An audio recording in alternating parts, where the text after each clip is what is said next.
post na siya ng mga sad quotes, mga ng profile picture. Tapos lumayas. Kasi ano mo kasi yun eh. Ay, hindi ko naman alam na ganun pala. Eh, Naghanap kami ng hanap yung kapatid niya.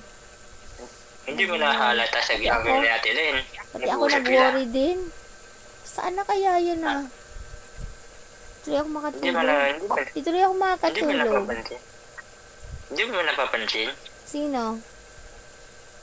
I-giro mo kasi Ate Len. Di ba nag-aaway sila dahil sa magtisil-sil na yan? Parang ganyan siya. Ikaw kasi. Isipin mo muna yun, ha? Isip. Alam ko matalino ka? Yun pala. Ay, kasi nga, sabi nga... sabi niya Samunto naman. Yan, sinasabi ko sa iyo. Huwag ka basta-bastang sino kausap mo. Okay sana ako lang kausap mo eh. Ay kasundo kami dalawa. Ay hindi eh.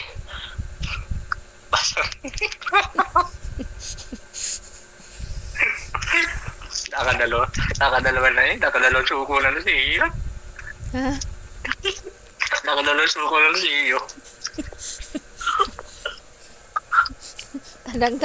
Tandang-tanda mo yung tandang-tanda mo yung patalo namin eh.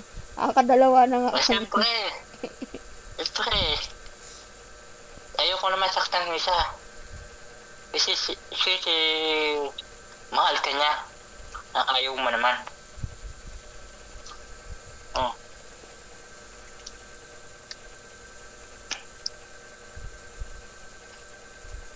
Ganyan kami na taga-Mindoro. Kung sino talagang malang halimbawa ako, mahal kita, ayaw mo sa akin. Yun na ako.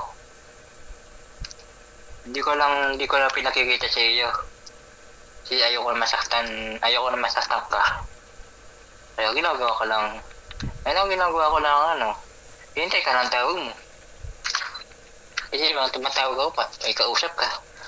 Namawa ko naman. Bakit naman ako mag-share? Ano dahilan? Bakit nagbabaga ako? Hindi pa na. Yung pala yun, ang akala ko kasi parang feeling ko wala namang pakito. So, ibig sabihin, hindi ako mahal. Okay. Ano yung mga lambing niya? Parang wala din. Parang ganun. Tapos sabihin, hindi ka mahal.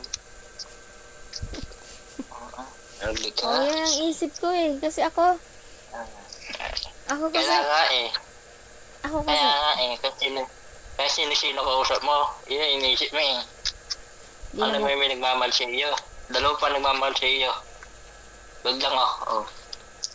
Okay lang hindi ako. Kapatid natin sa kanang balikat yon, kausap ko. At saka sa kanya nga yung galing.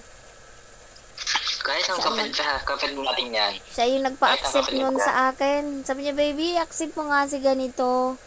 Kaya hindi ko yun in-accept eh. Siya nagpa-accept. Hindi ka kala ko, okay lang. Ako na lang yan. Pag tumatagal, mo na.